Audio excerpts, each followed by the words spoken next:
Hey guys, how's it going? Michael Troy here, and today we're going to be looking at John Byrne's Next Men, the Premiere Collection. So this is a nice hardcover collection. It's a little bit bigger than normal size, and this is collecting John Byrne's foray into creator-owned comics in the 90s. He was with, this is an IDW collection, but I think he started with Dark Horse, and this is like the first, I want to say 6 issues. So, you know, for somebody who's such a Marvel DC guy, like it was kind of disappointing to see him not do stuff for Marvel. But as many of his creator-owned things, I really did like the Next Men. It's funny, phonetically, the book is titled John Byrne's Next Men, and that was to avoid being sued for sounding too much like the Next Men. So in his defense, he could say the real title is John Byrne's Next Men. It's phonetically not like X-Men, like remember the Wuppets? How they got their butts sued off for they obviously trying to rip off the Muppets. I mean, what were they thinking? Who would want to take on Jim Henson, especially now that they're owned by Disney? But anyway, so the art is really solid. I enjoyed this. I thought it was sort of like superheroes, but more of like a horror slash sci-fi angle, if that makes any sense. Is that Toni Murchison? She was like the confident of the Next Men, and there they are, and Jack and Bethany, or no, Nathan and Bethany, forgive me. And the art looks really pretty. I want to say Matt Webb should be the colorist. If he's not, then I'm sorry. Yeah, colored by Matt Webb. I really like his colors. I think that a lot of, modern colorists don't mesh well with John Byrne. His art definitely is so classic and just pretty onto itself that, it doesn't really benefit from, Jasmine did like to get busy, didn't she? Anyway, his style doesn't really lend itself well to like the over-rendering computer colors of the modern day, in my humble opinion. But the next one was a lot of fun. It was printed on great paper. It had, a more adult slant going to it as far as sophistication and John Byrne's writing and drawing and inking. And, he's been up and down with his art style. If you just ask any hardcore Byrne victim, as we like to call ourselves, that's a John Byrne fan, that we have definitely different, favorite times, eras of Byrne art. And this is completely unoffensive. I enjoy his style here. The inking looks good. The penciling is solid. A lot of people are diehard, like Terry Austin or nothing, but I think that's limiting yourself a little too much. I mean, Terry Austin's not really fair to mention him because he just can make anybody look, really good. And he has an unfair advantage of being just like such a great classic artistic inker. I love this. He was trying to bring realism, so this is the speedster of the group, and, he's burned up his feet from running so fast. And I like how he added that, his legs get really muscular and big. They're in these, like, containment suits with the fishnet.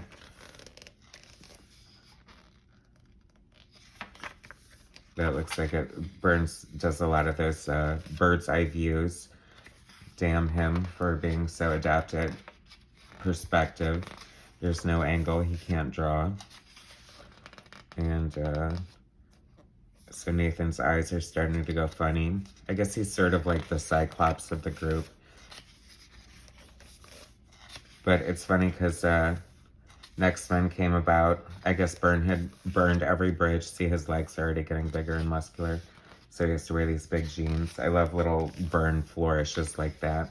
But anyway, this is after Superman and all that. And I think he had been back to Marvel. And so he burned all his bridges and struck out as his own with Next Men for a while. But then the market crashed because the speculators, if you know anything about the 90s, how the speculators thought that comic books were going to be worth a lot of money, so they went out and bought a bazillion copies of each #1 issue. See, that's pretty violent. This is Bethany. She's like invulnerable, and she can punch right through that guy. I always liked her character.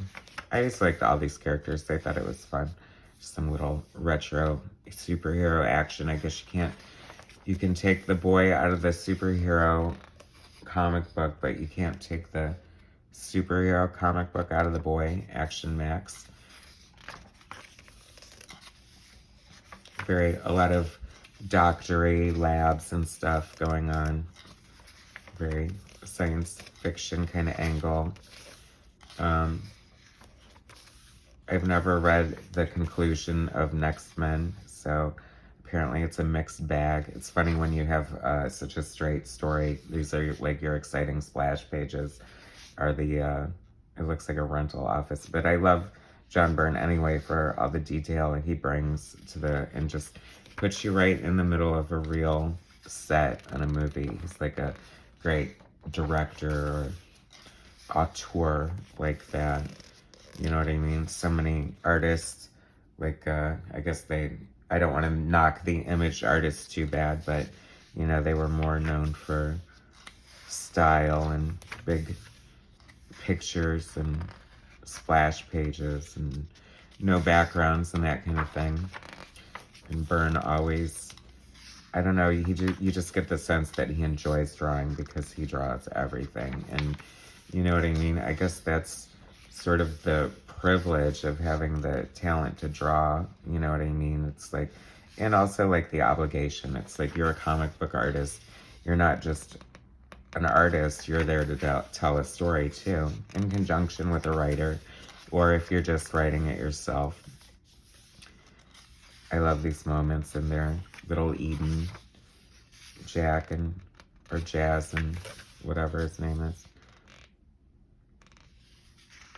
See, I haven't read this stuff in so long that I'm not, you know, and it's like, unfortunately, they're not like the X-Men in that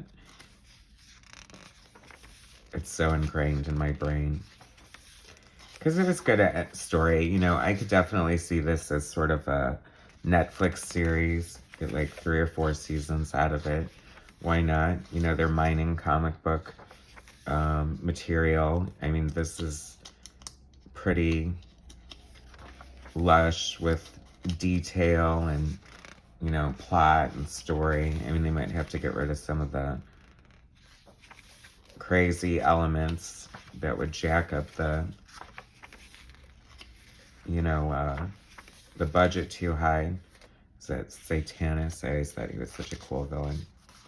John Byrne draws cool-looking villains. John Byrne draws cool-looking robots. John Byrne draws cool-looking old white men. I mean, there's nothing this man can't draw, and I'm just, his art makes me happy, and I will always be a fan. So there. Oh, that looks like the Baroness von Gunther. Was that her name that he used in Wonder Woman? I'm sure I'm full of typos with what I'm saying, but we're just looking at the art and seeing what this is about. This is a great page there. I feel like that might have been a poster at the comic book store, but I don't remember for sure. And John Byrne is also doing his own lettering. He's been doing his own computer lettering for years and years and years before it was status quo. So he's a revolutionary kind of guy like that. See, this is actually not a great example of his inking. Like, this is probably either brush or markers, but I'm guessing brush, but it's really thick hatching. You know, we're used to that more sort of refined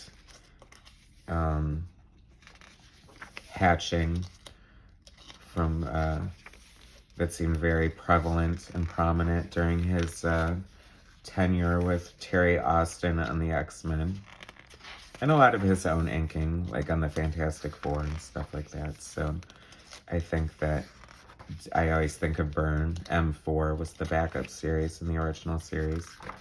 It was all good. It was all good. It was fun. It was entertaining. I enjoyed it. I mean, would we rather have Alpha Flight and X-Men? Sure. Of course we would. Now, this is a great double-page spread. This reminds me of the structure that was in the Savage Land from X-Men, 120, 112, 113, 114. You can see thumbprints or fingerprints in the inking there. I love that. See, that's what you did back in the day when you didn't have, like, computer inking and stuff. You could rely on little tricks and ways to get texture and depth to your art without a big computer to aid you. See, I'm just not crazy about that hatching. I always love John Byrne's art. John Byrne's art is like pizza to me, even if the worst John Byrne art is delicious. And I'll take it. But of course, there's nuances, you know, as he goes through his career. I mean, the man's only been in comics for 50 years, if not a little bit longer. I know Chris Claremont just celebrated his 50th anniversary, so I wish somebody would give some recognition to John Byrne. That shows, like, the lack of love he gets from Marvel. It's like, where's all the celebration? Oops, a little full frontal from M4 in there. And John Byrne not getting crazy with the anatomy. But it's fun. I mean, there's a lot of different, obviously, this is giving me Starship Troopers vibes there. And this is just a lot of great sort of, I don't know if it'd be, I don't know if he has, his great comics still left in him. I feel like him working on Elsewhere right now, if you guys know what that is, go to Byrne Robotics and check out his creator-owned, or no, it's not creator-owned, I apologize, it's fan art. I love these characters, great designs, very, very Byrne. Anyway, so he's doing a fan fiction of the X-Men, basically, if Jean had not been killed, if Phoenix had not been killed, and the art is killer, and it's totally worth checking out, and it's free, guys, so go to byrnerobotics.com and check it out. The least I can do is push that man's art. Everyone should see it. He does draw fine-looking men, and I was just talking to my friend about that earlier today. Very handsome men, very beautiful women. But then I also love that he draws, the ordinary people so well, too. This is such a trick of his, the blacking out of the head. I mean, I guess, I think that's his mother, but anyway, you guys are going to jump all over me for not knowing anything about this story, but like I said, it's been so long since I read it, and it's not something, I mean, it's good, but it's not something, like, I feel the need to, like, reread over and over again, like Alpha Flight or, X-Men or Fantastic Four, or even Superman. I'm really enjoying his Byrne Superman stuff right now. It's gross. Sexy lady in bed with the old creepy alter ego Satanist. Is that what's happening there? Anyway, so this is like the first 6 issues of his X-Men run. I mean, it went on to eventually finish after years of hiatus when he had to stop because of the speculator market crash, whatever. And I think it wound up going to like 44 issues. And I really need to check out the end. But that's a little preview of it. If you're not familiar with this, I do recommend it. The art's killer. The story's a lot of fun. It's a real different take and departure from Byrne's typical superhero fare.